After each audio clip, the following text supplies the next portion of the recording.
Good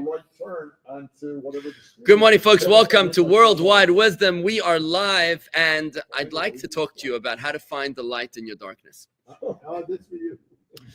You know, sometimes it feels like the world is dark all around you, and you wonder what on earth is going on. I mean, when I say the world is dark all around you, I mean, let's look at it. Half the country here in the United States of America is ecstatic about yesterday's presidential inauguration, and the other half of the country is in a state of mourning. It's quite amazing what's going on over here. It's really remarkable, actually, what's happening. But I'm talking about it on a personal level specifically. Let's focus on personal. But you know what? We can even apply that. You can apply this to all kinds of darkness in your life. And I'd like to draw an example from Jacob in this week's Torah portion. Actually, 2 weeks ago, Torah portion. Jacob is Israel. This is the guy that we're named after. We're the sons of Israel. Remember, Jacob got a second name. His name was Jacob was called Israel, right? What the Torah tells us in the very last portion of the book of Genesis, the Torah tells us that Jacob's most productive years were the years that he held in Egypt. The last 17 years of his life. Now, admittedly, the man was 147 years old when he passed away. That's pretty impressive, you know? So he was the last 17 years of his life, he says, are the most fulfilling, productive, and they're called Vayechi, and Jacob lived. Which 17 years did he live more than anything else? The ones that he lived in the last 17 years, the ones he lived in Egypt. So the question was posed by, it was actually in the Hayom Yom a couple of days ago. It was posed by, I believe it was the Tzemach Tzedek, the grandson of the Alter Rebbe, whose Yortzeit, the Alter Rebbe's Yortzeit is this Friday. The Alter Rebbe, I got to tell you guys, he's the guy that changed my life. When I was thinking about the person that changed my life more than anything, I mean, obviously I had my Rebbe, but beyond the Rebbe, I believe the Alter Rebbe was the one that is the lighthouse in my tempestuous waters. And I just think that of all the people that have lived in the past few thousand years, how many have made an impression on your life? Just think about that. If you can make a little list of your mentors over the past 5,000 years, you know? What? So for me, the Alter Rebbe was just life-changing. And I challenge myself every day by learning his teachings in the book of Tanya. And I challenge you to join me in that on the daily Tanya 5-minute challenge. You can do so at jewishgardens.com/inspire, also on Spotify. Now, back to business. So the Alter Rebbe, the founder of Chassidus, of Chabad, whose Yortzeit is this Friday, passed away in 1812. He was asked by his grandson why it is that Jacob's most productive years were the last 17 years of his life. How could it be that it was in Egypt? I mean, think about it. Egypt. This is like similar to a rabbi who moves from Jerusalem to spend his sunset years with his grandchildren in Los Angeles. Okay? He's moving to live near his grandchildren in Los Angeles. Now, he's coming from Jerusalem, where he's surrounded by Torah and yeshivas and cheders and schools and mikvahs and everything else. And then he moves to Los Angeles, to Santa Monica. And he says, the most productive, meaningful years of my life were the ones held in California. And you're like, what? Really? That's what this sounds like. I mean, Jacob is living his whole life in Israel, the Holy Land. And the last 17 years, he's living in the nakedness of the land, as Joseph describes it. This is the most debased, corrupt society on earth. It's Egypt. And here, somehow, Jacob experiences the most meaningful years of his life. How is this? How does this happen? All right? The Alter Rebbe's answer is very interesting and leaves us wanting, because the Alter Rebbe's answer was, he quotes another verse in the Torah, that before Jacob went down to Egypt, what did he do there? He sent Judah, the monarch son of Jacob, he sends Judah ahead to open a yeshiva. He opens a yeshiva in Goshen. Goshen was like the Palm Beach of Egypt. This is like the fat of the land, right? So he sends his son, Judah, to open a yeshiva. This is where the Jews are going to live. So since there was a yeshiva in Egypt, therefore, says the Alter Rebbe, Jacob's most productive years were in Egypt. Now, that's the answer of the Alter Rebbe, and so ends the Hayom Yom. But there's another answer. He was with his whole family studying. Oh, okay, fine. Very nice. So another answer Steve wants to propose is that his family was whole. Fair enough. I mean, that would have been a nice answer, Steve, if the Alter Rebbe had said that answer, but the Alter Rebbe didn't say that. It would have been a nice answer to say that his whole life somebody was trying to kill him. Think about this. There was some sort of a war going on in his family, right? Think about the fact that Esau was trying to kill him from a very early age. he was on the lamb. What? Love and his father-in-law. He runs away from the frying pan to the. How's the expression go? From the frying pan, he goes into the fire. He goes into the hands of Lavan, who's trying to swindle him for 20 years. Then he goes to, he has a little piece, and his daughter gets abducted and taken hostage and raped, right? And then when life is supposed to become, Joseph gets kidnapped for another 22 years, I think it was, right? So your answer, Steve, would have been a nice answer if the Alter Rebbe would have said your answer, but he didn't. The Alter Rebbe said that the reason it was the best years of his life is because he had a yeshiva there. Now I want to ask you this question. A question to the... Whoa. Rob's asking a question. So what did they study in the yeshiva? What do you think they were studying? Great question. Well, technical detail here, says Rob, is that the Torah wasn't technically given yet. So what Torah were they studying? By the way, it's not a question on Jacob only. Oh, I love this. This is awesome. So Harvey says, what about the sons of Noah? Shem and Aver. What about the sons of Noah? Shem and Aver. This is the question that, it's an answer that Harvey's giving. Harvey's saying that the sons of Noah were the ones that were teaching Torah in that time, before the Torah was given. They were teaching Torah to, for example, they were teaching the Torah to Abraham. Abraham learned Torah from Shem. And Shem and Aver taught Torah to Jacob. Remember when Jacob ran away from his brother Esau? So he spent, think about this, 7 years working for Leah, 7 years working for Rachel, 6 years working for the cattle. If you remember all the stories, right? That's 14 plus 6, that's 20 years, and 2 years on the travel time. So it's 22 years.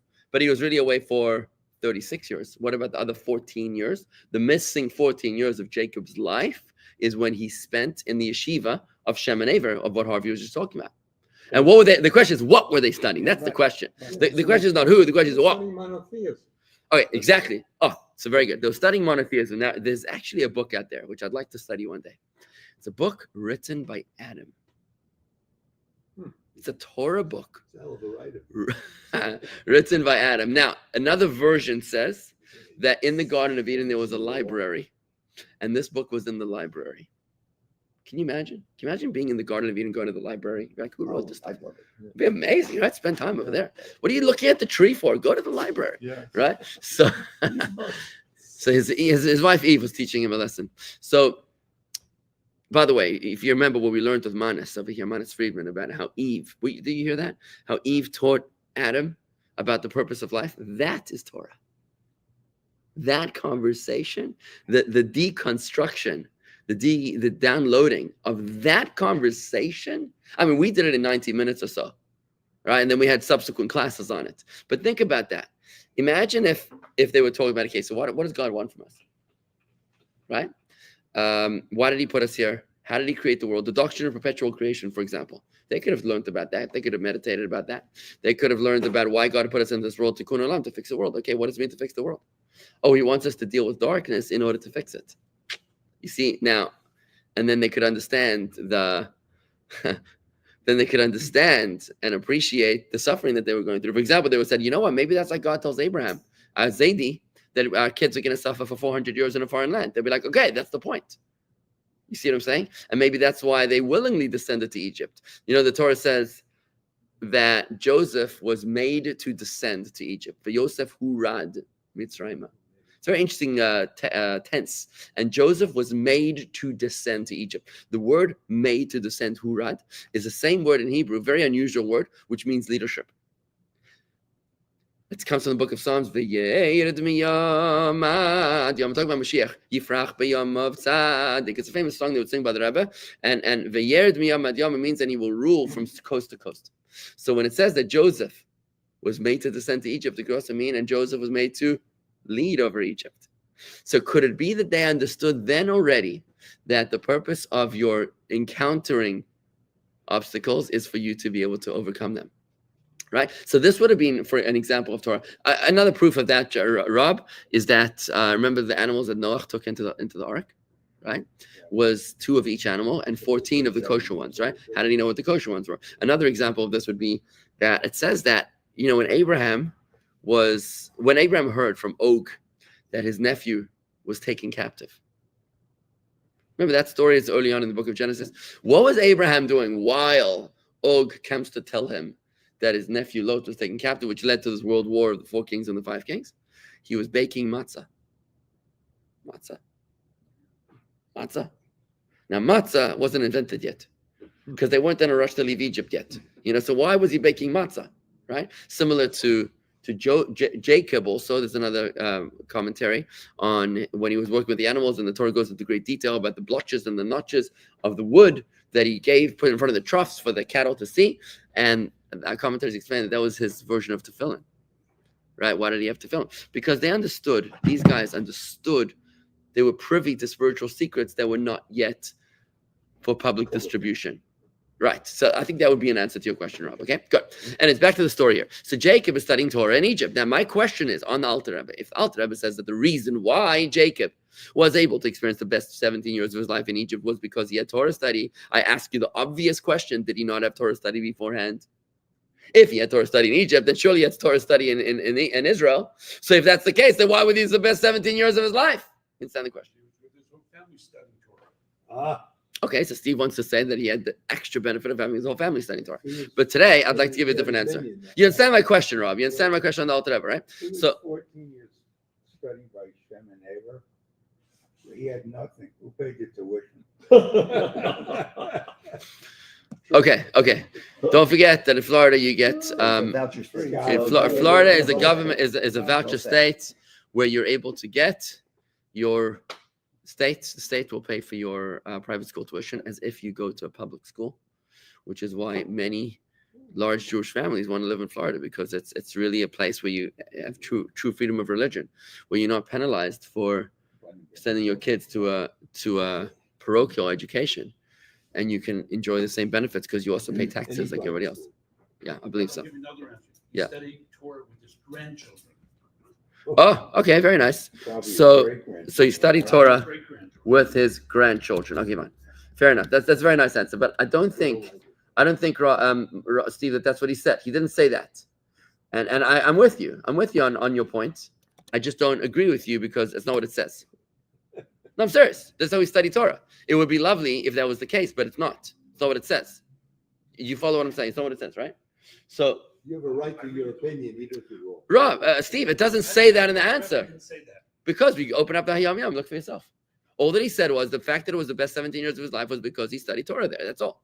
Now, look, you can say that answer. It's fine. That is his grandchildren Steve, in Torah. I'm not disagreeing with you. You can say that answer. I'm going to give a different answer, which I feel might be more accurate, perhaps, because it doesn't add any words that the Alter Rebbe didn't say. Perhaps, and I'm not disagreeing with you. It's in addition to. So here's my answer. And the answer is based on what we're about to study.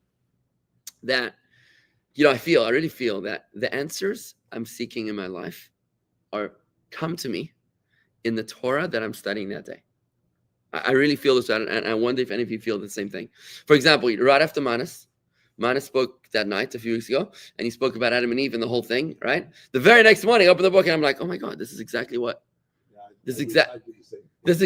he was explaining last night, but it's a story behind the story. I'm like, this is amazing. This is what we got to teach, And I find that in the daily Chayinu, and the Chumash, the Tehillim, and the Tanya, and the Rambam of the day, I find the answers to the things that I'm looking for because it's God's way of talking to us. It's how God whispers to us in the Torah study that we're learning. So here's my answer, okay? So why is it that Jacob spent the best 17 years of his life in Egypt with Torah if he had Torah beforehand? Here's my answer. Because Torah he had in Israel, of course. Of course he had Torah in Israel. But the added benefit of being in Egypt was that he was in the nakedness of the land, and there he was studying Torah. So having Torah is light, Egypt is darkness, right? Studying Torah in the promised land is wonderful. It's great. It's light, the way light is meant to be. But being able to study Torah in the nakedness of the land, in Los Angeles or Egypt, whoa, that is a major upgrade from studying Torah in Jerusalem. You study Torah in Jerusalem, it's no big deal. You study Torah in Egypt, now that is a big achievement. And this is the point that I'm trying to bring out here. The point I'm trying to bring out is that when we experience darkness, instead of complaining about the darkness, how about if you reorient yourself and you see that as your purpose to illuminate that particular problem? I just need to finish the point. Imagine you'd look at that darkness and say, look, let's put Jacob on the therapist's couch for a moment, right? And he's like, why would, if Jacob was like complaining, he'd be like, look, I've really suffered enough in my life. Do I need another problem? I need to go down to Egypt now? Like, really? Do I really need to go down to Egypt? I don't want to go down to Egypt, but I have to go down to Egypt because that's where the food is, and that's where Joseph is, and Joseph has a job that's not transferable, so I have to go down to Egypt, right? He could have easily been complaining, but instead of doing that, Jacob does something different. He doesn't complain, and he invests himself with gusto in this new life that he has, because he understands that his purpose lies in illuminating this particular darkness of Egypt. By the way, Jacob and his people did such a great job in Egypt that Jews are not allowed to go back to Egypt anymore. Right. Why are Jews not allowed to go back to Egypt anymore? So it says to them in the Torah, because we finished that work over there. We've illuminated that darkness. We've cleaned it out. And if you have a desire to go visit the pyramids, but for whatever reason, you're not actually allowed to go according to Torah. But didn't Solomon go there? Kashav Amaisa. Maybe did it. I don't know. But here's what I want to say. If you want to go to visit the pyramids, you can't. You're not allowed to go because there's no purpose. Look, there are certain conditions under which you're allowed to go. Okay, let's just put it that way. Maimonides lived in Egypt also, by the way. Okay, there's certain conditions under which you're allowed to go, but generally, loosely speaking, if you're going for a simple, plain vacation, you're not allowed to go because there's no point in you going to that place because the darkness there has already been illuminated. And that was what Jacob was doing. Now, I want to point out something amazing to you. Have you noticed in Tehillim we say the Shir Hamalos? Shir Hamalos, the Song of Ascents. Song of Ascents. We say it every single day. Song of Ascents. I raise my eyes to the mountains from where will my help come? Do you know who wrote? There's 15 of them, by the way. There's 15 songs of ascent in the book of Psalms. They're beautiful. I open my eyes to. I raise my eyes to the mountains from whence will my help come. I mean, this is beautiful stuff. Do you know who wrote the 15 songs of ascent? Jacob. Do you know when he wrote the 15 songs of ascent? Whilst he was languishing in Iraq with his evil father-in-law. Anytime his father-in-law turned the screws on him to make life a little bit more difficult by changing the rules on him, how would he reply? He would reply with composing a new song, a song of ascents. Why is this? Because Jacob understood the following truth. Okay, this is an amazing idea that I have to tell you, it's life-changing. It's really a life-changing idea. I call it the fairness doctrine. That's what I call it, the fairness doctrine. The fairness doctrine is based on the following mystical truth: that God is good, and God is all-powerful, and God cares. Those 3 points. God is good, God is all-powerful, and God actually cares about us. Remember, if you want to add, these are 3 founding principles of our faith. Because if God is not all-powerful, it's not a God I want to worship. If God is all-powerful but he's not good, then we've got problems. And if God is good and he's all-powerful but he's not kind, then what are we doing? It's not going to work. So those 3 principles tell us like this: that God doesn't treat us unfairly. God doesn't treat us unfairly, which means that if you've got a challenge, it means that he's given you the tools to overcome it, right? And it also means that if God takes something away from you, it means that he's compensating you somewhere else. Okay? So, for example, remember the famous story, the wounded IDF soldiers that came to visit the Rebbe, right? And they were called the handicapped soldiers in Hebrew, Nechei Tzahal, which translates as the handicapped IDF soldiers.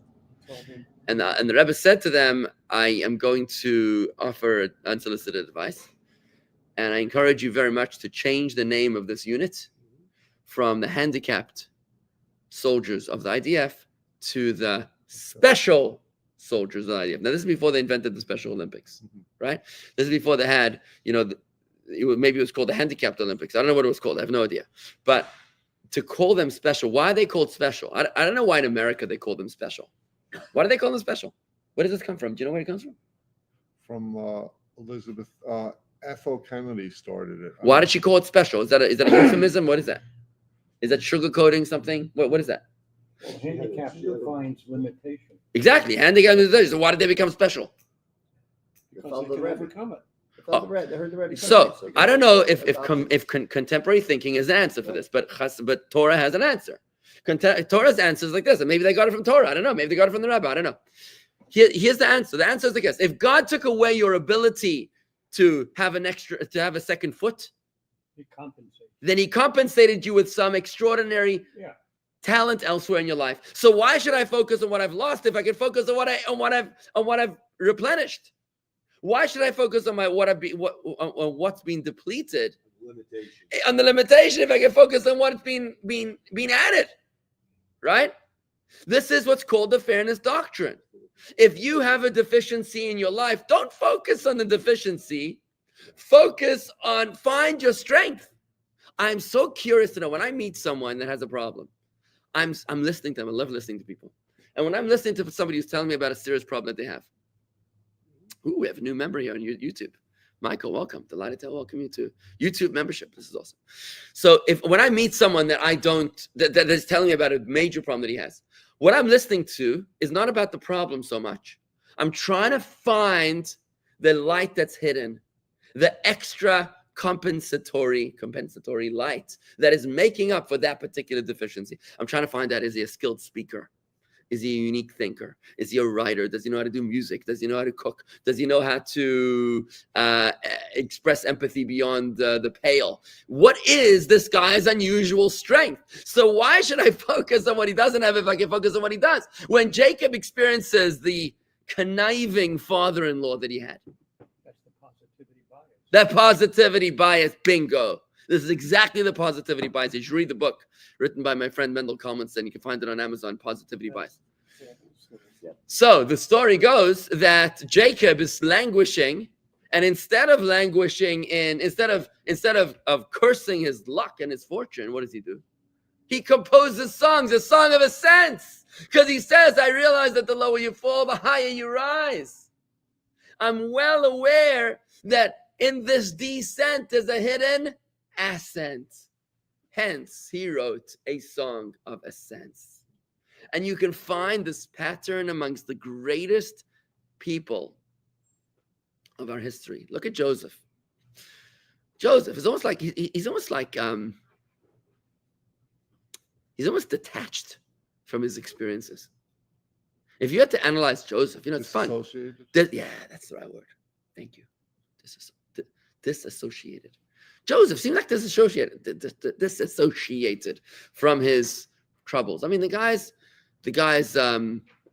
sold as a slave, and what is he doing? He's happy-go-lucky. Now he's in the dungeon.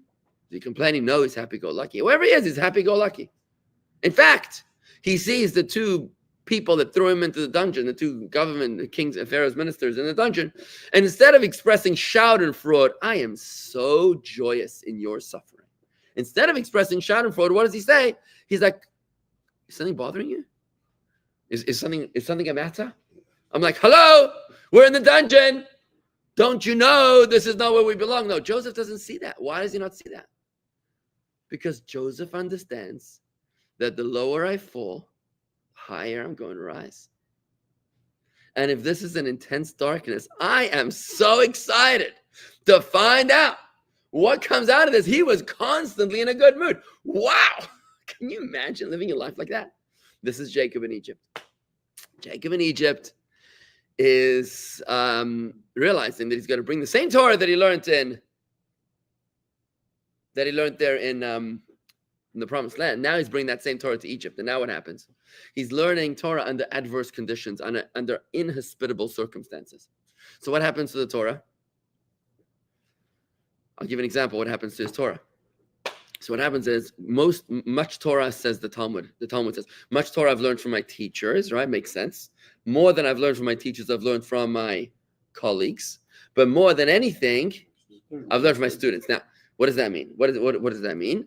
It's a little counterintuitive. Why would I be learning from my students? I'd be teaching my students, not learning from them. The reason is because your students ask you questions. Challenge it. Because they challenge you. They say, I don't understand. They say that doesn't make sense. And sometimes they ask you even brilliant questions once in a while, right? And when they do that and they threaten to topple your whole construct, then you have no choice but to dig so deep that you unearth a far deeper clarity and understanding in what you had, even more than you had before. In other words, it was the challenge. I'm going to call that darkness. It was the obstacle of the questioning that's going to bring out the clarity, the deeper clarity. And I believe that that's what happened to Jacob. This is my interpretation of what the Alter Rebbe answered his grandson, the Tzemach Tzedek. Let me just finish this point, is that because he was in Egypt, the Torah that he studied was far more profound. And I believe that if I wasn't a rabbi here in Palm Beach Gardens, and I said this to the group yesterday in French Prince, I said that I wrote a book, and I never imagined I was going to write a book. I wasn't planning on writing a book. And I believe that the reason I wrote the book is because I taught it to this group. And they challenged me so much. They asked me so many questions that I came to such clarity that I said, I got to publish this thing, which I never would have done if I would have been studying all by myself in a comfortable yeshiva in Israel. It would never have happened. So for me, greater clarity came in Palm Beach than it would have happened in Jerusalem. And that's what I believe happened to Jacob. And I want to just finish the construct before I take some questions by saying that this is how you find the light in your darkness. And by the way, I'm not off topic over here. This is all part of page 221 in the mimer that we're on. It's just an introduction. It's a second introduction. That when you're in the darkness, don't turn your nose up at the darkness. Don't hold your nose. I mean, you maybe should hold your nose. But when you're in the darkness, say, this is my mission. And I can't. You want it darker, right? Do you know, by the way, that after I gave that class a few days ago, I think I emailed you. I saw that Jonathan Sachs, former chief rabbi of England, he bet a whole class on this song. It was amazing. I sent it to a few guys. You want it darker, anyway. So, point being that that I want you to think of the challenge you're going to face today. Think about it, whatever it is. Maybe you know it's coming. Maybe you don't know it's coming. I want you to think of your biggest problem. Just close your eyes for a second, guys. Just think about this. I want you to think about what your biggest problem is right now for the next 6 to 12 months. What's your biggest problem? I know what it is. I have one, two. I think I have two. Yeah, 2, 3. Okay, I got a couple of them. Okay, I picked 3. Now I want you to feel that emotion that's rising up within you as you focus on your problems. Can you feel the dread? Can you feel the anxiety that's rising up inside of you? I want you to apply the fairness doctrine. I want you to sing the Song of Ascents. I want you to read one of those Psalms or the Songs of Ascents. It's in the book of Psalms, chapter 120 and onwards. From 120 onwards, right? Just take these Song of Ascents and read them. And I want you to replace the darkness with extra deep light. I want you to say that if God is giving me that challenge, it means he's going to have me come out even higher. Just like the bow and arrow. Remember, you pull the bow backwards. It's what's going to bring the arrow closer to the heart of the target. If I went from here without any regression, it would barely reach the target. But because I'm going backwards, counterintuitive, that's why I'm going to hit the target, right? This is how I'd like you to try to apply your darkness into light. Yes, you're going to ask me something? Yeah, to go back a little to Yeah. what Steve was saying. The 17 years Jacob spent in Egypt. First of all, they were in Goshen, which was separate from where the Egyptians were. It was like the best part.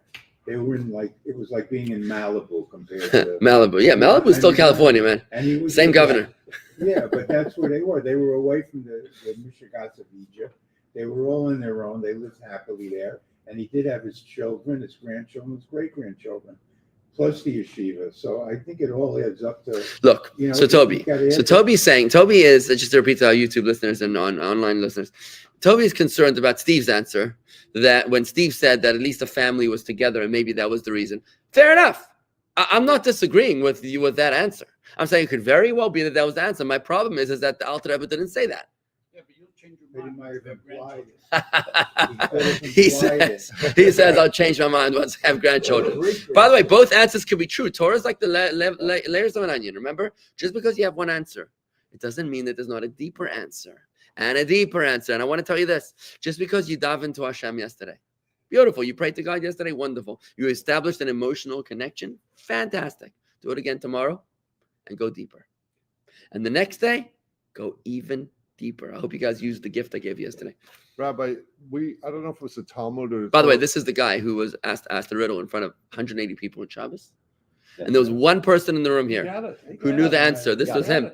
This is the man himself. Yes. Respect. Go ahead. When we studied, it was, I don't know, it was a few weeks ago, we said sunset is where the optimal occurs. In Yes, this learning. is part of the construct, sunset, yeah. Okay, so this is So King Solomon said, exactly, we're actually basing on that line of King Solomon. This really, if you go to page 214, you'll see it. Page 214 in the gray box. This is all based on King Solomon. The sun rises and the sun sets, and it yearns for its place where it shines. Right? It yearns for its place where it shines. This is a quote from Ecclesiastes, right?